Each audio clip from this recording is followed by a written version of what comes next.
Pokemon Sword and Shield. Stay with me here. While the games aren't, great, the camp feature and Pokedex are pretty solid. I'd know because 3 of my top 10 favorite Pokemon are from this gen. And the team I used in my only playthrough of Galar is still my favorite. Look at them, they have names and stories and everything. That being said, there is one Pokemon in Galar that stands above the rest. One lovely little guy, a perfect specimen that it's Appletun. You saw the title and thumbnail. Did you know that in terms of Pokemon, Appletun is my apple son? I love this thing. Ever since the Galar Pokedex leaked and I saw this little guy, he's been my favorite. The ears that are actually eyes threw me off for a bit, but I quickly came to love them. I remember planning to have him on my team and texting a picture of him to my parents like, hey, do you think this guy is a Mortimer or Stanley? I was leaning towards Mortimer, and my dad thought that sounded good. But then, my mom replied with one word. George. From that moment on, George the Appletun has been my son, the littlest guy, my baby boy.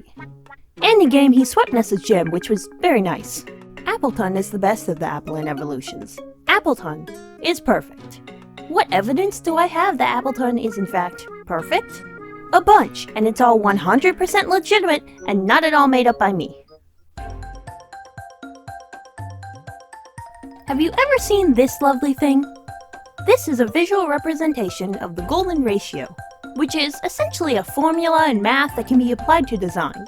It's kinda like the rule of thirds, but more complicated. As you can see, Appletun applies to the golden ratio. Kind of. Why is this important? Well, it means proportionally, Appletun is, again, a perfect design. We can also apply the rule of thirds to Appletun and find that his head is a third of his body. Color-wise, there are a few color schemes at play here. Most obvious, Appletun's main color is green and accent color is red puts it solidly in the complementary color scheme. At least in terms of the art color wheel, the CMYK and RGB ones don't count right now. But if we exclude red as an accent color, the remaining greens, yellow, and orange suggest an analogous color scheme. Classification aside, green as essential color helps Appletun look friendly. This is no Charizard. This is a little guy. Of course, green on its own does not guarantee friendliness. Rayquaza and Tyranitar are green, after all. But Appletun is also friend-shaped. Contrary to those other dragons, Appletun is made up of soft, round shapes. He's very plump, not in a body-shaming way, but in a pie way. Because it's a pie. Appletun is a pie. The sharpest parts of Appletun's design are the tail and 2 top leaves. Even then, the tail is rounded off. The leaves are almond-shaped, and the point is hardly threatening. And that's what we see in Appletun's Pokedex entries. It's the apple nectar Pokemon. It eats sweet apples. Sure, it preys on bugs, but the little guy has to eat, and it's not much of a hunter as it is luring food with the sweet scent it produces. And when Lechonk tries to lick at the nectar, all Appletun does is spray more nectar to drive it off. This thing is a walking food source, but instead of attacking, it just repels its foes. And by foes, I mean Lechonk. Meanwhile, Flapple makes acid, which is scary and dangerous. Appletun can use Draco Meteor, but would it use that on a Lechonk? No, of course not, it just defends itself. And at one point, kids would eat parts of it. Now, the implication is that this is pretty harmless. I mean, it's probably like peeling off dry skin. But still, would you eat your pet's skin? Even if it wasn't harming it? I wouldn't. George is just a little guy. Appletun is also great because it can canonically cook as of February 28th, 2025. I downloaded Cafe Mix purely because I wanted to unlock Appletun. Here he is, my son! George is the cafe's greeter. He's very excited when people show up. Look, he's very helpful. Here he is pushing a cart, mixing things. Wait, who gave him an AZ Bake? That's not on his Christmas list, he's gonna burn himself. I don't have my own footage of this event, but because I started the game right before the event, like the night before, the grind to get Appletun and all 20 of its cookies was tedious. But I couldn't leave my son at level 5 forever, so I did it. I got the last cookie about an hour before the event ended, and then I realized I needed 30 green macaroon things to level him up to 20 anyhow, so that's fun. I haven't touched the game since, but my boy, my son. At least I pulled the event Sylveon on my first free 10 draw ticket. That was sick. Also, Dragonite. This is my other son, Harold. He would eat crayons. Within Generation 8, there's a new item called the Ability Patch. This item lets you change your Pokemon's ability to its hidden ability. It's sort of like the Ability Capsule, but the capsule only swaps between base abilities. Why is this important? Well, it means George over here has thick fat now. This means he loses his fire weakness and is only 2 times weak to ice instead of 4 times. I like to imagine that the patch is a sticker like those free smiley face stickers they used to give out at Walmart. Oh, who's a good boy? Who's got the little smiley sticker that lets him not die to ice? Yeah, it's you, my little boy, my little son. The grass type, similar to color scheme, often ties to friendliness in Pokemon. While there are outliers, grass types in general are pretty docile. Dragon types, in contrast, aren't. Salamence, Garchomp, Hydreigon, Druddigon, a bunch of legendaries. The point is, most dragon types are fierce and intimidating. However, Appletun follows in the footsteps of the first dragon-type Pokemon, and perhaps the archetypical example. That's right, it's Dragonite time again. Look at my other son. Dragons can be friends, and what's more of a friend than the 2 dragons that are very friend-shaped? Also, Goodra. Goodra is also very friend-shaped. I didn't mention it before because, it breaks my point, okay? It's not like I have anything against Goodra, I just have an incredible bias towards Appletun and Dragonite. Appletun's grass type and dragon type balance each other out, making a cute little friend who can also summon meteors from the sky. But he wouldn't do that unless he was really upset, because he's my perfect little boy. Yes, you are. Yes, you are. Since Appletun's introduction into the games, its line has gotten a decent amount of love from the Pokemon Company. Appletun got 2 new evolutions in Gen 9. But you know which Appletun evolution has a life-size plush? That's right, Appletun. And I happen to own it because it was my dream plush, and when I saw the Instagram announcement in 2024 that they were re-releasing it, I pre-ordered it on the spot. Now, was this a good financial decision? Yes. Life-size Pokemon plushies are usually starters, super marketable Pokemon, or Larvesta. I'd question the audience for this one, but come on, it's the bug lovers. Bugs are great. This indicates that the Pokemon Company thinks Appletun is very marketable. And they're right. Appletun is friend-shaped, and what's more attractive in a plush than being friend-shaped? It's also on the cheaper size of the life-size plushies, at $80 originally and $120 on re-release. You don't see Speel or Gardevoir at that price. Okay, completely off topic, justice for every kid out there whose favorite Pokemon is Gardevoir who just wants a dress-up buddy?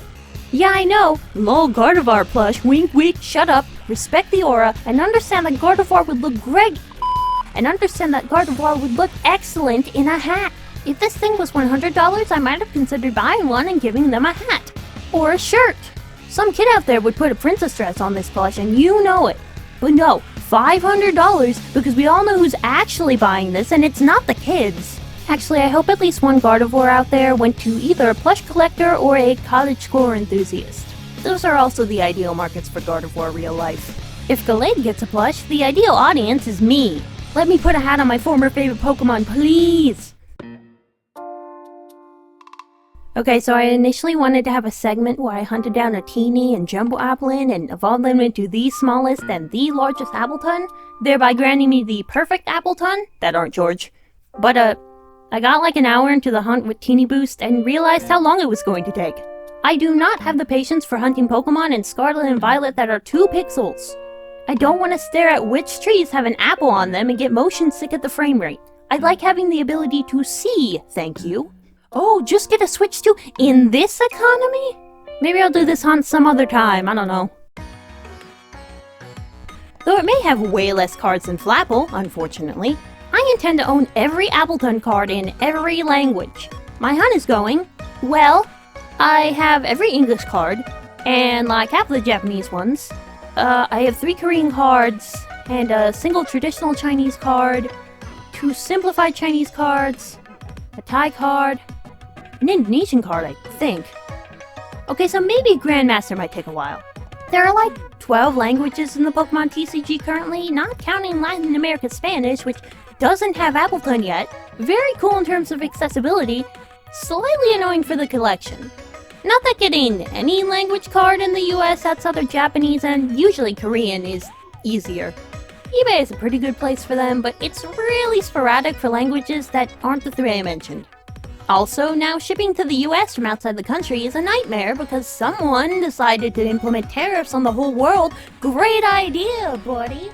Oh, and for some reason, France got an exclusive Cosmos Holofoil Appletun in a Flapple V-Box. First of all, how dare they? Second, who's gonna randomly have the Appletun promo around? And third of all, why Flapple? The superior evolution is very clearly my little baby boy. Give him a box. Or don't, because I don't need to spend more money on cards right now. I have no beef with Dipplin and Hydrapple. They're cool, they can stay. My best bet for this Grandmaster set is a combination of eBay and in-person events. As mentioned, eBay is mostly out in terms of shipping from other countries. Of said in-person Pokemon events, Worlds would be a great spot to find language exclusives. That said, me getting to Worlds, or a regional, or traveling at all is pretty unlikely. Someday though. Someday. Back to Appletun. Did you know that Appletun was on one of the Pokemon Company's Valentine's Day cards one year? That was neat. Which, minor nitpick, I don't like the official art of Appletun. His neck is too thin and long. He looks malnourished, which is an incredible feat for the apple pie dragon that can probably photosynthesize. What else? Oh yeah, the G-Max. Also not a fan. I think Flapple and Appletun should have had unique G-Max designs.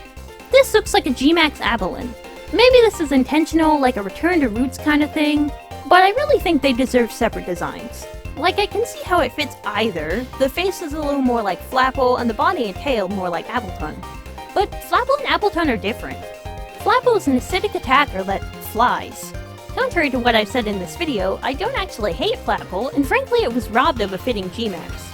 And Appletun, well, admittedly this G-Max is fine for Appletun. I don't particularly like it. I think my little son should be a big giant pie. George can't Gigantamax canonically anyway, but as for other Appletun, I suppose the canon G-Max is okay. Still should be a pie. Look at this Appletun art from Surging Sparks. I know I already mentioned the TCG, but I gotta highlight Illustration Rare Appletun. He's so happy! I love cheap illustration rares. Those are the best. Like this Flygon, and this Conkeldurr, and this Poliwhirl, and not Charizard, and Tangela, and Pansage, and Raboot, and why is Dragonite V $500? He's so cute, why did it double in price in the last month? I think 2026 Worlds should have Appletun in the advertising. Actually, don't do that, because then there will be exclusive merch, and I won't be able to find it, or I'll find it, and it'll be like twice the price, like this really cute Jigglypuff pin from 2025. I think I've run out of ways to talk about Appletun. Unless I want to talk about do I want to talk about the George lore? Yes. This is now the unscripted George lore section, where I talk to you about George, my baby boy. George is an Appletun. What, did you think there was more lore to him? Well, there is. So my friend and I have, like, Pokemon OCs, and we've had them for a long time, back when, like, Instagram Hunger Games were a thing. You remember those? Because if you don't remember those, fair enough. So essentially, at one point in our little lore story that we used to have and still kind of have, because be cringe, be free, essentially in the lore, like, Xerneas gave up its powers to give one of my friend's Pokemon powers, and then they become the life god. So at one point we joked, hey, what if after your character has to go, like, dormant, George gets the life god powers? And we were like, haha, that's a funny joke. And then it became canon. Here's a picture of George with Xerneas' antlers. He can fly, and he accidentally made all his friends immortal because he's just a little guy and can't comprehend what, like, powers are. What you have to understand about George is that he literally has no brain cells. You know that video of the seal spinning? Yeah, that's him. That's the inside of his brain. Also related to seals, this is what George canonically sounds like to me. Look at this guy. He's just my little baby boy. In terms of other lore, I made up some dumb lore that George had never been an Appletun. He was just like this. And then we later made up that, like, this universe's Mew just created George. This is Mew's favorite little guy. What I'm saying is, the canonical lore is that George is the world's most perfect dog. And look at him. Look at him. In terms of, like, normal George lore, the Galar team I mentioned earlier is the Galar Squad. These are his friends. That's Lynn. That's his bestie. She is great. I also have a voice claim for her. Maybe I'll do a quick voice claim thing here. I don't know. I would talk about the rest of them, but I don't think anyone wants to hear about my Pokemon OCs. Today's semi-relevant verse is Luke 12:27-28. Consider how the wild flowers grow. They do not labor or spin. Yet I tell you, not even Solomon in all of his splendor was dressed like one of these. If that is how God clothes the grass of the field, which is here today and tomorrow is thrown into the fire, how much more will he clothe you, you of little faith? 4 videos into YouTube and that semi-relevant is already carrying a lot of weight. Anyway, thanks for 20 subs. I know that's not a lot and doesn't sound like a lot, but how often have you held the attention of 20 people in a room before? Because I sure haven't done it a lot. I don't have anything else to say, so... George, say bye!